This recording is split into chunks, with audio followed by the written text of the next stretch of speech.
So hello, what's up mga ka-J-Vlog? Welcome ulit sa panibagong video. Another phone comparison na naman tayo. So Android versus iOS.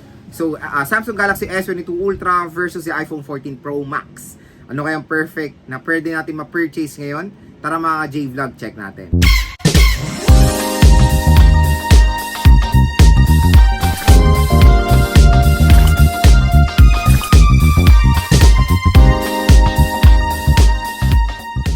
So yan, very interesting itong ating phone comparison dahil i-compare natin ang S22 Ultra, Samsung Galaxy S22 Ultra and the iPhone 14 Pro Max. Ito ang quick trivia dito sa dalawang smartphone na to. Pareho po silang na-release same year. So si Samsung Galaxy S22 Ultra ay na-release noong early 2022 compare kay iPhone 14 Pro Max ay na-release nung fall ng 2022. Kaya napakaganda nilang i-compare sa isa't isa kasi ito po yung naglalaban nung year 2022 when it comes sa flagship performance sa Android and of course sa iOS. Pero ito ang malupit mga ka-J-Vlog. Pagdating sa presyo ngayong 2024 ay sobrang layo na nila when it comes sa price segment. Nung lumabas tong dalawang to, SRP hindi sila nagkakalayo, sobrang lapit lang. Pero ngayong pre-love ng dalawang smartphone na to ay sobrang layo na ng kanilang presyo, to be honest. So yan po yung nagpapatunay na mas mabilis pong mag-depreciate ang mga Android smartphone compare sa mga iOS device. So biruin nyo ang S22 Ultra meron yung SRP na 70,000 plus noong year 2022. iPhone 14 Pro Max ay merong SRP na 80,000 plus noong year 2022. 128 yun 256 na sa S22 Ultra. Quick reminder lang, wala na pong brand new itong mga smartphones na to. Makakuha na lang kayo neto ng karamihan ng pre-love. Syempre, maganda po ang condition. Saan pa ba tayo bibili ng mga legit na iPhones and of course Samsung and other smartphones? Wala na iba kundi sa ating mga nire-recommend na shop sa Green Hills, ang ating mga very trusted sellers sa Green Hills.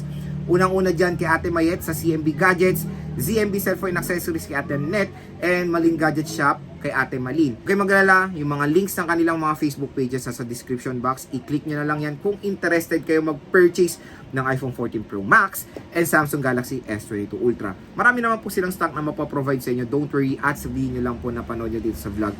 Automatic yan, 500 pesos cash discount ang ibibigay agad-agad ng mga shop na yan. So yan, proceed naman tayo ngayon sa presyo ng S22 Ultra and ng iPhone 14 Pro Max na pre-love sa Green Hills. At 128GB makakuha niya ng 25 to 27,000 pesos. Depende sa shop yan mga J-Vlog. Pero ganun yung range ng 128. 256 is 28,500 to 29,000 pesos or 30,000 pesos. 512 is 30,000 to 32,000. So ganun nag-range ang S22 Ultra. 25,000 to 33,000 pesos for the 128, 256, and 512. Quick reminder lang, estimation prices lang po yan. Mag-inquire na lang po kayo para sa mga actual prices ng mga units kasi nag-iiba-iba. Ito malupit sa 14 Pro Max. Ang 128 neto, makakabili pa kayo neto ng 46 to 48,000 pesos. 128 gigabytes yan mga ka-J-Vlog. 256 is 49 to 51,000 pesos. Grabe. 'Di ba? Kung makikita nyo ang depreciation value ng 14 Pro Max compare sa S22 Ultra, mas mabilis pong nag-depreciate ang S22 Ultra compare sa iPhone 14 Pro Max. And yun nga, quick reminder lang, pareho po silang na-release same year, early 2022 and fall 2022. At ito pa ulit na malupit, ang S22 Ultra, mas mababa pa ang presyo niyan sa iPhone 13 Pro Max na lumabas noong year 2021. Yan po talagang nagpapatunay na mas maganda ang value ng iPhones compare sa Androids. Yan po ang nagpapatunay na mas maganda ang market value ng iPhones compare sa mga Androids. Hindi lang naman Samsung, pati mga ibang Androids. Mas matagal pong mag-depreciate ang iPhones compare sa Android. So yan, tignan nyo same year. Pero napakataas pa rin ng value ng iPhone 14 Pro Max. Kaya when it comes sa pre-love, ay marami pa rin nagde-decide kung mag-S22 Ultra ba sila or 14 Pro Max. Kasi same year yan lumabas mga J-Vlog. Pero when it comes sa presyo sa pre-love ay sobrang layo na po. Clear winner pagdating sa mas matagal ma-depreciate ang iPhone. So kung ibebenta nyo yan later on, mas mataas pa ang value niyan compared dito sa Samsung Galaxy S22 Ultra. So yun yung ano nyo doon, yung lalaban nyo. Kung for example ibebenta nyo rin siya or mag-upgrade kayo agad-agad, mas mabebenta nyo pa ng mas mataas ang iPhone. So, yon. Next naman is yun nga, pag-usapan natin yung mga advantages ng smartphones na to, ng dalawang smartphones na to. So, unang-una sa chipset, Apple A16 Bionic chip compare sa Qualcomm Snapdragon 8 Gen 1 chipset. So, itong dalawang smartphone na to ay nagamit ko na personally. At yung S22 Ultra ko, binenta ko na yan. Nagsawa na ako dyan. At ito, ang ginagamit nating video camera sa ating vlog is the iPhone 14 Pro Max. Hindi ko pa rin sinusurrender ang aking iPhone 14 Pro Max kasi yun nga, for making contents, for making videos, piniprefer ko yung camera talaga ng iPhones. Kaya ito ay nandito pa rin sa akin ng aking iPhone 14 Pro Max. Napakaganda pa rin talaga ng camera niyan. Even though ang S22 Ultra ay support ng 8K video recording, let's face it, wala pa namang gaano gumagamit ng 8K dito sa Philippines. Karamihan is 4K and 1080p na meron din naman yung iPhone 14 Pro Max. Based sa aking experience, while taking video, mas piniprefer ko ang 14 Pro Max compare sa S22 Ultra. Pero when it comes sa camera, mas maganda mapoproduce ng camera. When it comes sa color accuracy, mas mataas ang saturation at mas vivid, mas maganda ang mapoproduce ng S22 Ultra sa camera. Yung 14 Pro Max kasi natural colors talaga siya. Hindi siya yung sobrang overexposed, kumbaga. Hindi siya masyadong oversaturated compare sa S22 Ultra na talagang buhay na buhay yung colors ng inyong photo. Now, which is, for me, mas gusto ko yung photo quality rin na mapoprovide ng S22 Ultra kasi mas vivid siya. Pero meron kasi mga consumers na mas piniprefer pa rin still ang camera ng iPhone 14 Pro Max. And to be honest, maganda rin. Maganda talaga ang camera ng iPhone kasi very natural yan. Even sa front camera. Ayun nga, marami yan nagsasabi, ang front camera ng iPhone ay hindi nagsisinungaling dahil kung anong picture yun yung itsura nyo. Kasi wala silang beautification. Compared dito sa Samsung is marami kasing features yung camera ng Samsung na marami tayong magagawa.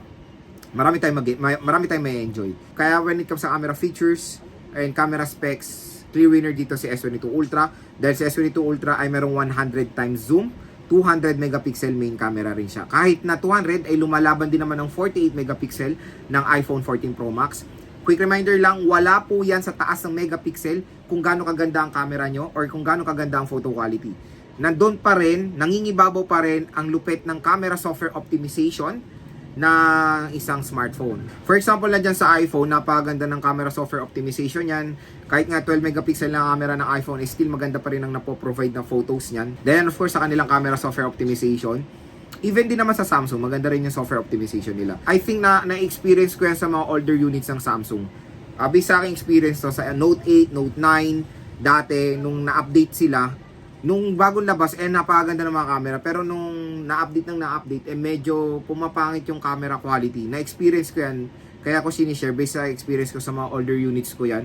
Pero dito sa S22 Ultra, luckily wala namang nangyari na kahit na in-update nyo, pangit na yung camera, still maganda pa rin na mapoprovide. Even the S10, napakaganda pa rin ang camera nung in-update sa Android 12. Siguro doon sa mga older units lang nagkakaroon ng problems yan. Pero S10, lupit niyan na-review ko na yung S10, even the S10 5G, S10 series, napakaganda ng camera niyan.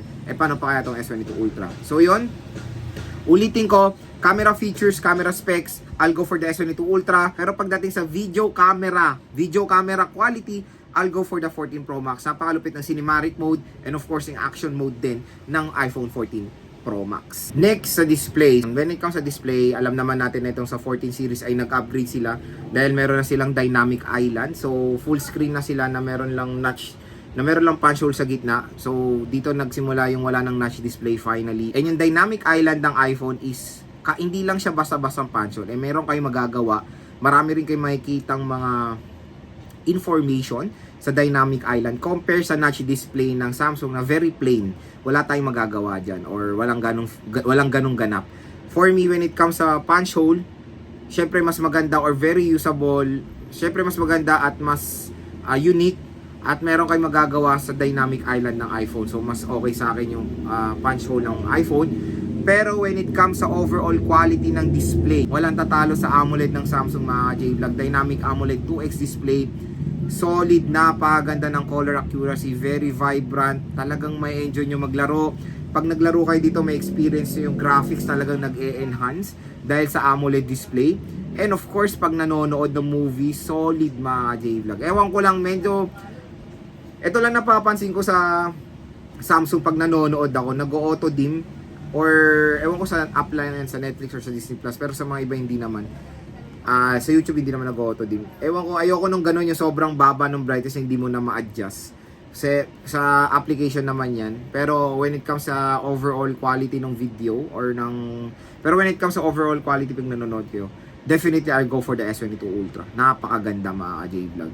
When it comes sa speakers, pareho naman maganda yung speakers ng dalawang smartphone na to. Pero when it comes sa productivity side, mas marami tayong magagawa sa S22 Ultra sa screen dahil of course sa kanyang S Pen. Very useful ang S Pen lalo na ayan for pag nagtatrabaho kayo kung gusto niyo ng quick notes, di ba? Ay pwede natin magawa agad sa S22 Ultra. Ako S22 Ultra user ako and S20 and Note user ako before. To be honest, hindi ko masyadong nagagamit yung S Pen. Nagdedepende na lang talaga yan sa consumer. Kung talagang S Pen type kayo na consumer, talagang dito kayo or masyadong yung creativity nyo, di ba? Malawak. Ako kasi hindi ko ginagamit yung S Pen. Ginagamit ko lang for scrolling or taking quick notes. For example, pag meron akong detail na kailangan isulat agad, napaka-useful ng quick note ng S22 Ultra. So for me, productivity sa screen, quality ng screen, I'll go for the S22 Ultra. Syempre mas malaki ang screen ng S22 Ultra. Curve, marami pa rin naman ang nagpe-prefer ng curve. Pero ako, to be honest, real talk, ayoko na ng curve display. Medyo nagsawa na ako dyan. Dahil hindi ko siya mahawakan ng mabuti. Dahil minsan na accidental touch ko dito sa gilid, lalo na pag for one-handed operation, tas ganito kalaki yung smartphone. Pero marami pa rin naman ang gusto ng curved display. Kaya when it comes sa ganyan, form factor, aspect ratio, mas maganda ma-offer ng S22 Ultra. Overall display, I'll go for the S22 Ultra. Pero don't worry, the iPhone 14 Pro Max, napakalaki ng display niyan. Maganda, flat display, and may enjoy nyo rin naman yan, of course, dahil meron siyang OLED display. Napakaganda rin. Pero napakaganda rin. Super Retina XDR OLED display siya. And both phones ay support naman ng 120Hz screen refresh rate. So don't worry, pareho silang smooth sa refresh rate. And sa speakers nga, wala namang ganong pinagkaibahan ka. Don't worry kung ano man smartphone ang bibili nyo. Maganda naman na mabibigay na maganda naman na mapoprovide na sound quality niyan. Eto, gaming performance. Gaming performance, to be honest, pareho namang maganda for gaming. Itong S22 Ultra and the iPhone 14 Pro Max. Parehong flagship chipset yan. Kaya expect nyo kahit na gamitin nyo pa to ng few years, kaya expect nyo kahit gamitin nyo to ng ilang taon pa, maganda pa rin na mapoprovide na performance ng mga smartphone na yan. Lalo na mga future-proof naman itong mga smartphone na to. Kaya ito na rin yung best time for mag-purchase ng mga ganitong units. Kasi since lalabas na yung 16 Pro Max, hindi po matik pag lumabas ang 16 series ay bigla ang bagsak ang presyo ng mga older units. Minsan tumataas pa yan, lalo na sa Green Hills. Na-experience ko na yan sa 15 series nung lumabas yung 15 Pro Max na mas naging in-demand pa yung 14 Pro Max. Mas tumaas ang presyo niyan, pero yun pa rin ang binibili ng mga user or ng mga consumers yung 14 Pro Max na brand new before. I think ganyan rin mangyayari sa 16 Pro Max kasi mas malaki na screen size ng 16 Pro Max. Yung ibang users nga ay ayaw ng mga malalaking screen size, kaya ipi-prefer pa rin nila yung mas mura, mas malapit na performance, which is a 15 Pro Max. Kaya hindi po ganun biglang bababa ang presyo niyan sa market, to be honest. I think ito na rin yung perfect time mag-purchase since stable pa yung presyo niya. Baka kasi sa bare months ay tumaas pa ang mga presyo nito, lalo na itong S22 Ultra. Nung summer ay napakamura nito, bagsak presyo siya, even the 256. Pero ngayon since low stock sila, medyo tumataas ulit ang value. Kaya kung ganito pa presyo niyan, mag-purchase na kayo. So yun, sa mga nagde-decide, S22 Ultra or the iPhone 14 Pro Max, real talk, medyo magkalayo sila ng experience, sa user experience. Dahil, syempre, Android versus iOS. For me, when it comes sa mas magandang optimization, user-friendly, at mas gaganda productivity nyo, lalo na pag meron kayong mga ibang Apple devices, I'll go for the iOS device, 14 Pro Max. Pero medyo expensive nga siya compared sa S22 Ultra. Ito pareho po akong Android and iOS user. Pero ako is overall iOS user ako dahil mas madaling ang gamitin ng iOS lalo na pag lahat ng device mo ay iOS. Pero when it comes sa Android, ayan, S22 Ultra, napakamura kung gusto nyo ng isang smartphone na may enjoy nyo manood, maglaro, magandang overall viewing experience, very snappy chipset. Kung gusto nyo magsulat sa screen, maganda yung features ng mga camera, S22 Ultra is good to go, lalo na mas mura nga siya. Pero kung ako tatanungin kung ako bibili, for me, I'll go for the iPhone 14 Pro Max. Unang-una kasi, nagdedepende na lang tayo sa preference. For example, pag ako bibili, ako is content creator, mas ginagamit ko yung video camera and yung OS. Kaya nagfo 14 Pro Max ako. Kaya ako ginawa ko rin is binili ko tong dalawang to para ma-compare talaga sila sa isa't isa. Pero at the end, nasa preference niyan mga ka-J-Vlog. Kung gusto niyo makatipid at mabilis ang performance, magandang display, magandang display, S22 Ultra is good to go. When it comes sa magandang OS, magandang video camera, maganda overall camera rin, very natural na mapoprovide, mas magandang design, mas premium and mas magandang form factor, I'll go for the iPhone 14 Pro Max. Stainless steel design versus aluminum frame dito sa S22 Ultra. So when it comes sa side-by-side comparison, ayan, S22 Ultra and the 14 Pro Max. Syempre when it comes sa overall form factor, mas malaki yung S22 Ultra ng D-Hamac, ayan. So mas okay yung kanyang aspect ratio, mas wide, mas mahaba kumbaga. Sa 14 Pro Max, ayan, pareho sila na meron silang matte glass pareho. Triple rear camera setup sa 14 Pro Max. Siyempre, mas improve na yung camera nito compare sa 13 Pro Max. So, 48 megapixel main. So, yung flash, mas malaki yung flash ng 14 Pro Max. Ayan, triple rear camera system dito sa S22 Plus. Triple rear camera rin. Tapos, meron tayo isang scanner dyan. Ang maganda sa S22 Ultra is, of course, yung kanyang 100 times zooming. Siyempre, mas better yung stainless steel design ng 14 Pro Max. Mas gusto ko to. At box type siya, mas madali siyang hawakan. Kumbaga, compare dito sa S22 Ultra pag wala tong kay sobrang dulas. Sa right side, nandito yung kanilang both power button. And sa S22 Ultra, nandito yung volume rocker. Yung mic ng 14 Pro Max nandito sa camera. Sa S22 Ultra kasi nasa taas yung kanyang mic. Sa left side, maraming ganap sa 14 Pro Max, S22 Ultra wala. So meron tayong ring and silent toggle, volume rocker and SIM tray. Sa S22 Ultra wala. Sa baba naman, meron tayo dito. Sa S22 Ultra mas better dahil Type-C na siya compare sa Lightning. Pero siyempre sa 16 Pro Max, naging Type-C na yan. Meron tayong S Pen sa S22 Ultra, speaker grills, and of course yung kanyang SIM tray. Sa 14 Pro Max, Lightning and yung kanyang speaker grills. When it comes sa display, for me, mas gusto ko yung full screen display ng 14 Pro dahil Dynamic Island na siya. Marami tayong ganap na pwedeng mangyari dyan sa Dynamic Island. Mas cool feature siya, kumbaga. Sa S22 Ultra, plain lang siya na punch hole display. So, syempre, when it comes sa resolution, mas gusto ko yung sa S22 Ultra dahil meron siyang Dynamic AMOLED display compare sa 14 Pro Max na OLED naman siya, maganda rin. Pero pag side-by-side comparison, mas maganda or buhay na buhay yung kulay sa S22 Ultra, to be honest. So, mas better display sa S22 Ultra. Although curve, marami rin naman nagpe-prefer ng curve, pero mas gusto ko na yung flat na meron sa S24 Ultra. So, sa S22 Ultra curve, dito sa iPhone 14 Pro Max, flat display siya. Ayan. So, when it comes sa camera, mas better yung sa 14 Pro Max dahil meron siyang mas wider, 0.5. Sa S22 Ultra, 0.6. So, mas wider yung 14 Pro Max.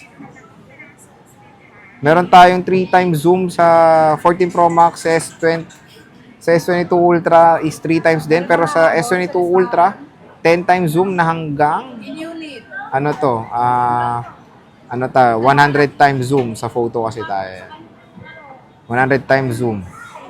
Maraming features ng S22 Ultra sa camera compare sa 13 Pro Max, sa 14 Pro Max. Sa video naman, ang maganda sa S22 Ultra is meron siyang support sa 8K video recording.